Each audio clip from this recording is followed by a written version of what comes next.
Good morning, everyone. Welcome to my savage homestead. I've got a lot of stuff to try to get done before the rain hits this morning. I'm moving my strawberries that I did in, I think it was July 16th. I took them off the mother plant and then I made a new strawberry plant. So now they're getting moved to a shelf in the orchard so that I can get them to grow a little bit bigger.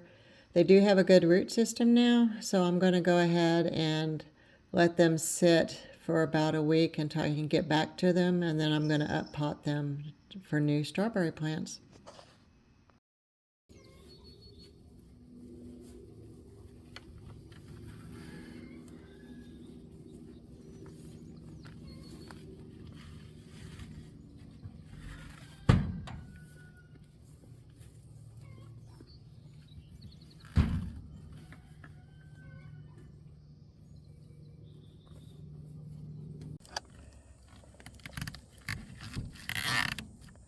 Okay guys, I got my strawberries situated for at least another week or so until I can get back out here and up pot them.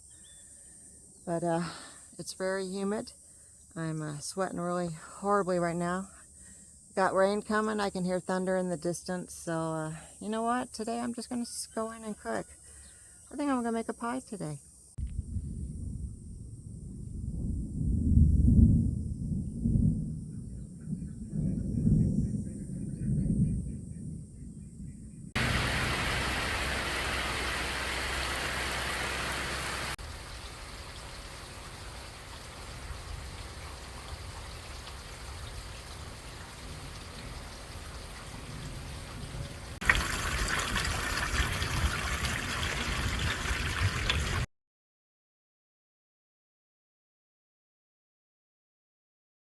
I decided while it was raining outside that I was going to make a blueberry pie for my husband, but I also decided I was going to make some cider beef stew, and I was going to can that up so I can have it on my shelf for the winter time.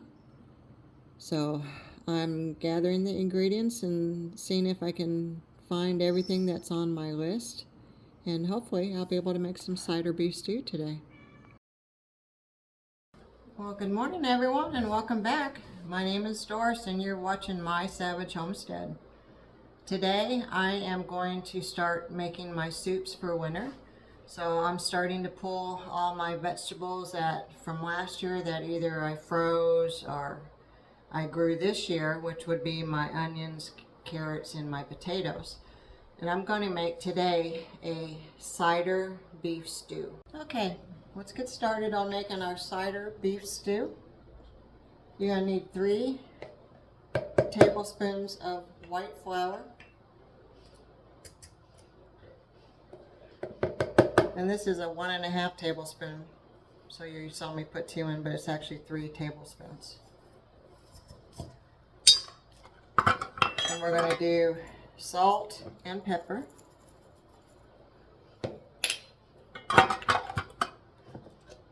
We're going to go ahead and blend that up. Now you're going to need 1 pound of chuck roast. So we're going to dice these up into small cubes.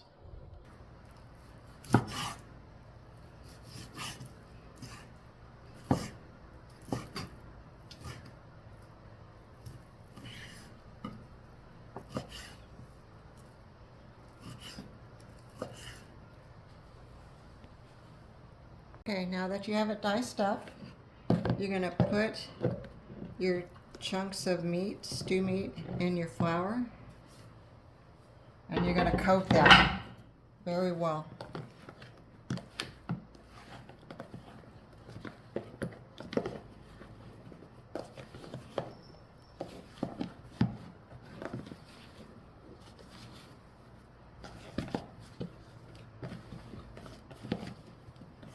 Okay, now that your stew meat is coated nicely with flour and salt and pepper, we're going to get the oil started. You're going to do 2 tablespoons of vegetable oil. And you're going to heat that up on medium to low heat. Okay, Now that the oil is heated up, we're going to sear our pieces of stew meat.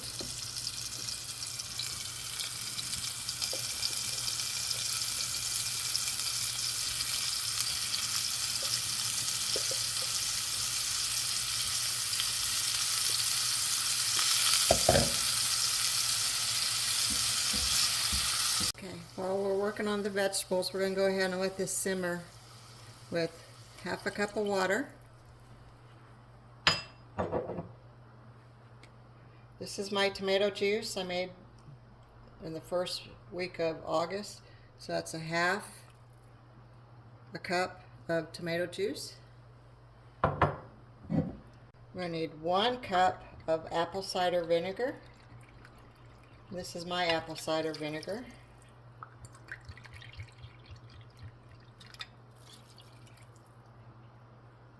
Okay. Need a tablespoon of white vinegar.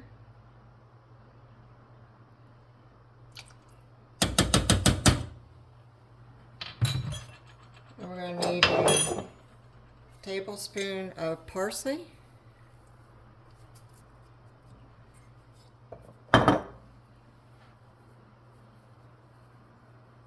And a half a teaspoon of thyme. Now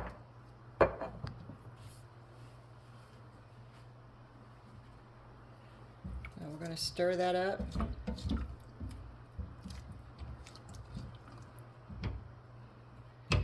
And depending on how much vegetables we put in there, I might have to double the liquid, but we'll find out in a minute. But that's the original recipe calls for this much liquid.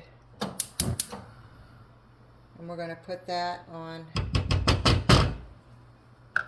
simmer. And we're just going to cover it. Okay, while we have our meat simmering in the vinegars, we are going to do 1 pound of potatoes, which comes out to be 3 medium-sized russets. You need 1 celery stick, 1 medium-sized yellow onion, and you need 2 large carrots. But I don't have 2 large carrots in so I have smaller ones, so I'll be using these as 2 carrots. And I like to clean my carrots with this.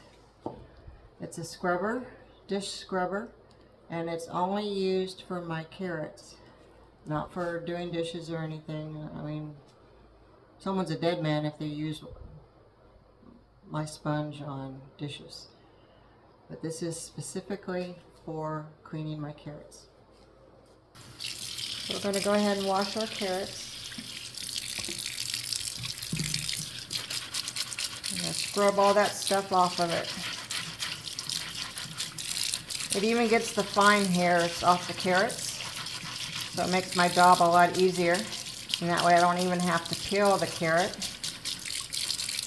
because a lot of the nutrients is in the skin of the carrot as well. So I try to preserve that as much as possible. So you're going to need 1 pound of potatoes, which equals to 3 potatoes. So we're going to go ahead and peel these real quick.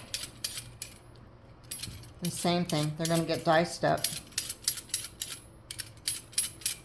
Okay, now we're going to dice up the carrots, the celery, the onion, potatoes in just small, tiny, square pieces. And we're going to put it in the bowl that we just used.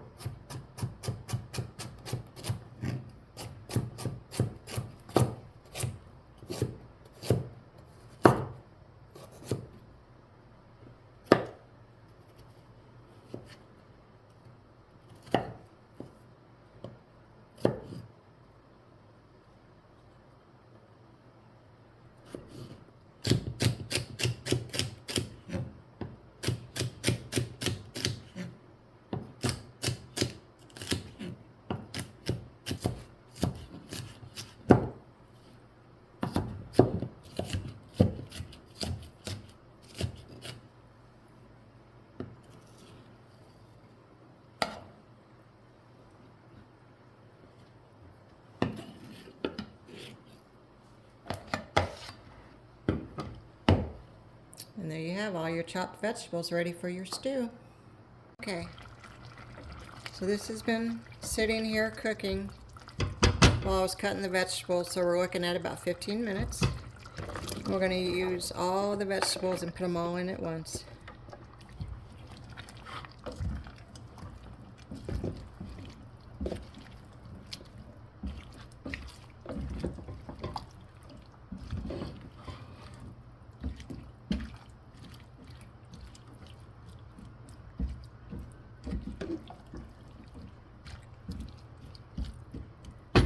Okay, so now I can see here I don't have enough liquid to cover my vegetables.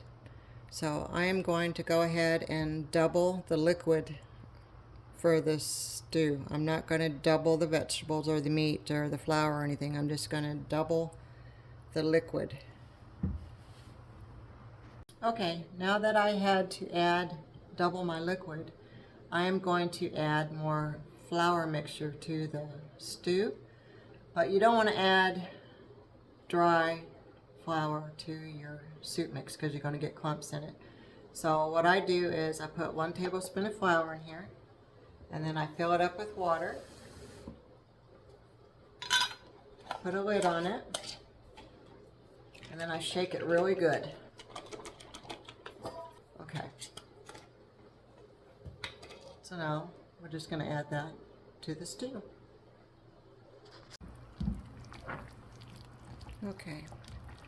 So now that I doubled the liquid to cover my potatoes and carrots and all that, I did 1 tablespoon of flour slurry that I could put in my stew. If you want clumps, put it in dry. But I've learned over the years that if you do a flour slurry, you don't get any lumps in your soup. Okay, now that it's been 35 minutes, I am now going to jar this out and take it off the stove.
Well guys, I finished my stew, and I was thinking I might as well go ahead and make a blueberry pie for my husband tonight. So I'm going to do a quick add-on to this and show you how to make your own pie crust. And I'm going to make blueberry pie, and it's going to be made with my own blueberry pie filling that I had made last year. So let's go ahead and get started on that one.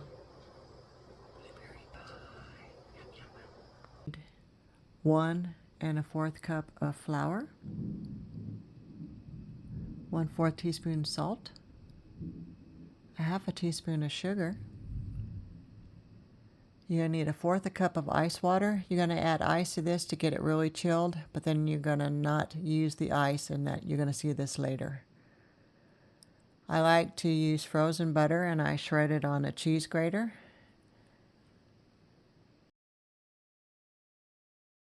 So I'm going to use a whisk, and I'm going to whisk up the dry ingredients real quick, and then I'm going to add my cold butter that I just grated into the flour mixture.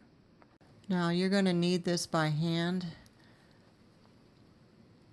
You're going to try to handle it as least amount of time as possible, and then you're going to add your cold water to it. And as you can see, I have my hand over the ice as not to put it in the dough. I just want the cold water. So you're going to lightly blend this with your hands, and you're going to form it into a dough ball. But you don't want to handle the dough a long period of time because the moisture and the heat in your hands will melt the butter, and you don't want that. Okay, now that you have it all blended together, you're going to put it in a ball. You're going to wrap it with plastic wrap, and then you're going to put it in the fridge and let it sit there for about 30 minutes until it's chilled. Your 30 minutes, you're going to take it out. You're going to roll it on a lightly floured board, and make sure that you flour your rolling pin as well, so that way it keeps the dough from sticking to the rolling pin. You got it to the size that you want. You're just going to roll it back onto the rolling pin. You're going to slide your pie plate or pan, whatever you're using, underneath the rolling pin, and you're just going to roll it back. Again, you're not handling the dough a lot. You don't want to warm the dough up with your hands. So the least amount of time you have with your hands touching the dough, the better.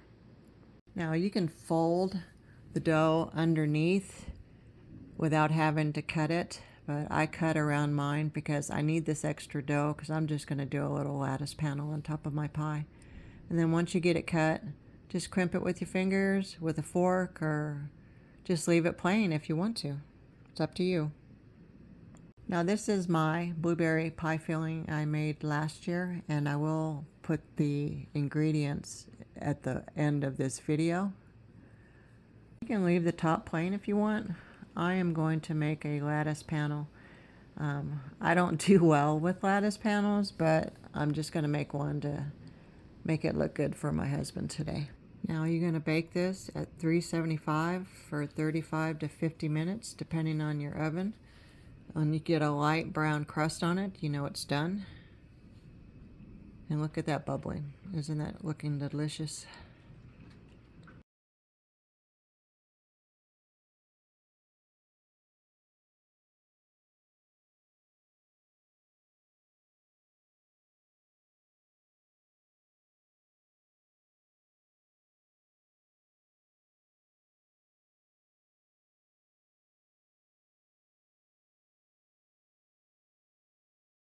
Hope you liked this video. Please like and subscribe. Thank y'all and have a good night.